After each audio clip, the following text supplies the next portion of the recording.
سلام انتعنا نعخم كبرات تخاتاتلتي كما يكنيكم نلوم حجركم متياز الله خدما بالزعبة صومي بمجمرتا جن بزحالفة معالتات حابتنا ليديا اب تيك توك حدا وزاز مثل مخري ويكا حساب ني تخاتاتلتا محلالي فانيرا انا جن اقداسيت كوينة رخيبية سلازي بمجمريا انتيا تبلد الله مهن سماع كابو نابتي أرسنا هناتو كم زموخانة جن انتي مسلكن مقبو زي مبلع حجي مقبو زي مبلع كتبر كلا بتخالة أزراربا موصام ويكا صوم مالتن ديو صوم كبرتنا خن قدلن قرصنا خن حلون يحجزنا دو انت دايلنا وبرقص حجزنا يخيليو جن بينا يقا ويكا بينا من قدي مسئن ختلينا حجزنا زخل كان فلت علينا ምክንያቱ በተተካከለኛ መንገዲ እንተ ዘይገርናዮ ቅርጽና ኾነ ሁሉ ወይ ክብደትና ክንጎድል ኢልና ዝገበርናዮ ኣብ ጥዕናና ሓደ ከቢድ ሳዕቤን ከስዕበልና ይኽእል እዩ ሰባት ክብደቶም ንኽጎድሉን ቅርጾም ንኽሕልውን ዝተፈላለየ ዓይነት ኣገባባት ይጥቀሙ ንኣብነት ጉያ ምሕንባስ ሳይክል ምዝዋር ኣብ ገለገለውን የቅጥን የተባሂሉ ዝተፈላለየ ዓይነት ከኒናታት ብኦንላይን ይገዝኡ እቲ ዝተፈላለየ ዓይነት ስፖርት ምግባር ምናልባት ብስሩዕ እንተዳ ሒዝናዮ ጽቡቕ ክጠቕመና ክእል ኸውን እዩ እንተቲ ከኒናታት ምግዛእ ግን ካልእ ሳዕቤን ከምፃልና ስለ ዝኽእል ንዕኡ እንተዘይፀቐጥናሉ ተመራፂ ይኸውን ስለዚ እቲ ናይ ሎሚ ኣርእስትና ጾም እንታይ ማለት እዩ ኣካላትና ወይ ከዓ ክብደትና ከም ንጎድል ዝገብረና በየናይ ኣገባቢው እቲ ክንክተሎ ዘለና ቁኑዕ ኣገባብ እንታይ ይመስል ዝብል ኢና ክንርኢ ስለዚ ጾም ክንብል ከለና ናይ ሰዓታት ፍልሊ ዘለዎ ኮይኑ ኣብ መንጎ ናይ ጾምን ምብላዕን ግዜ ዝውተር ኣገባብ ኮይኑ እንታይ ክትበልዕ ከም ዘለካ ጥራሕ ዘይኮነስ መዓስ ክትበልዕ ከም ዘለካ ዘተኮረ ፕላን ወይ ከዓ መደብ እዩ ስለዚ ጾም ማለት ንገለ ሰዓታት ወይ ከዓ መዓልታት ካብ ምግቢ ምቆጣብ ማለት እንዲዩ እዚ ድማ ብዝተፈላለየ ኣገባባት ክኸውን ይኽእል ንኣብነት 16 ብ8 እዚ ማለት 16 ሰዓታት ጾምካ ጸኒሕኻ እተን ዝቐጸላ 8 ሰዓታት ድማ ትበልዕ ማለት እዩ እዚ ማለት ግን ኣብ ውሽጢ እተን 8 ሰዓታት ብዙሕ ዓይነት ምግቢ ትበልዕ ዘይኮነሲ ኣዝዩ ዝተመጣጠነ ምግቢ ክትበልዕ ትጸንሕ እቲ ካልኣይ 5 ብ2 ዓይነት ኣመጋግባ እዚ ማለት ን5 መዓልቲ ኣብ ሰሙን ከምቲ ኖርማል ኣመጋግባኻ ክትበልዕ ጸኒሕካ 2 መዓልቲ ኣብ ሰሙን ድማ እትወስዶ ዝነበርካ ካሎሪ ክተጉድሎ ኣለካ ማለት እዩ ንሕና ምናልባት እቲ እንበልዖ ካሎሪ ወይ ከዓ ስለ ዘይንዕቅኖ ከሸግረና ይኽእል ኸውን እዩ ምናልባት ኣብዚ 5 ን2 ዝብል ዘላ ዓይነት ኣመጋግባ ግን እቲ ክንወስዶ ዘለና ዓይነት ካሎሪ ካብ 500 ክሳብ 600 ጥራሕ ክኸውን ኣለዎ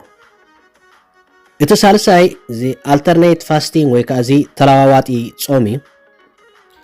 እዚ ዓይነት ሜላ ኣብ ገለ መዓልታት በቲ ንቡር ዓይነት ኣመጋግባኻ ክትከይድ ጸኒሕኻ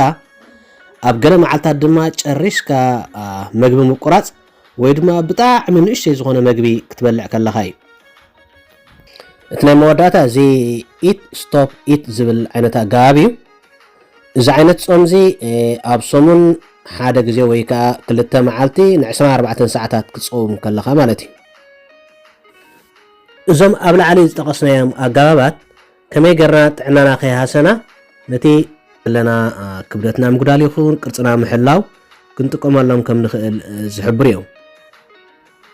ካብዚ ቀፂልና ጾምና ኣካላትና እንታይ ዓይነት ጥቕሚ ዝህበና እንተዳ ኢልና ከምቲ ኣብ ላዕሊ ዝጠቐስናዮ እቲ ቀዳማይ ክብደትና ንክንጎድል እዩ እዚ ብኸመይ ክኸውን ይኽእል ንዝብል ድማ ንገለ ሰዓታት ይኹን ንገለ መዓልታት ጾምና ምስ እንውዕል ኣብ ኣካላትና ሕፅረት ናይ ካሎሪ የጋጥም ኣካላትና ድማ ነቲ ዝተኸዘነ ስብሒ ወይ ከዓ እዚ ስቶርድ ፋት ክጥቀመሉ ይጅምር እዚ ድማ ኣብ ኣካላትና ዘሎ ስብሒ ክቃፀል ወይ ከዓ ክጥቀመሉ ይጅምር ኣሎ ማለት እዩ እቲ ዝተኸዘነ ስብሒ ክቃፀል እንድሕር ጀሚሩ ድማ ክብደት ኣካላትና ክጎድል ናይ ግድን ይኸውን እቲ ካልኣይ ድማ እቲ ኢምፕሩቭ ሜታቦሊዝም ዝብል ወይ ከዓ እቲ ናይ መስርሕ ምዕቃብ ክቀላጠፍ እንከሎ ማለት እዩ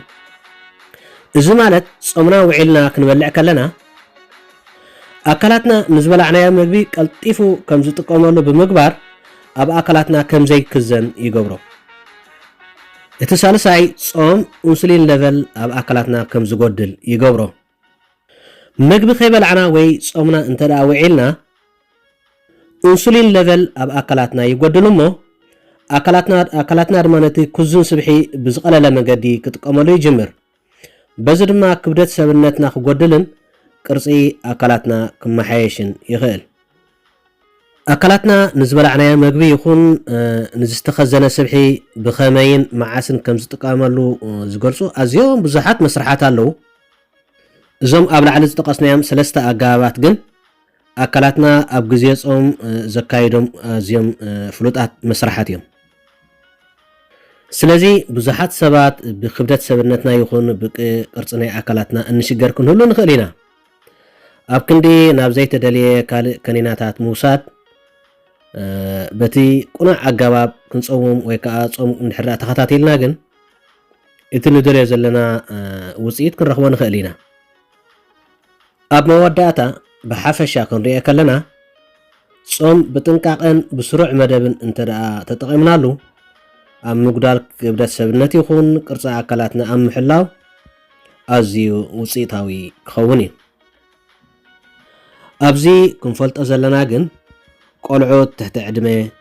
ነፍሰ ጾራት፣ መጥወውቲ ኣዴታት፣ ታይፕ 1 ዓይነት ሽኮርያ ዘለዎ ሰብ፣ ዝኾነ ናይ ኣመጋግባ ዘለዎም ሰባት ክጾሙ ኣይፍቀድን እዩ። ዝኾነ ዓይነት ናይ ጾም መደብ ምስ ዝህልዎም ከዓ ምስ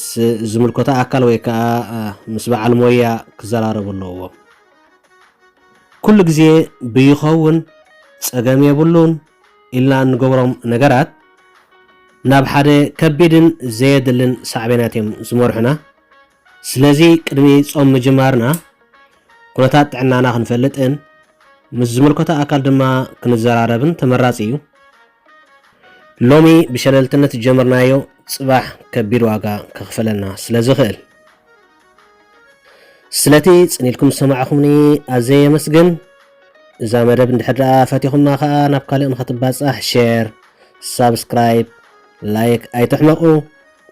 ኣብ ካልእ ግዜ ብካልእ ፍልይ ዝበለ ኣርእስቲ ክሳብ እንራኸብ ሰላም ቀኒዩ።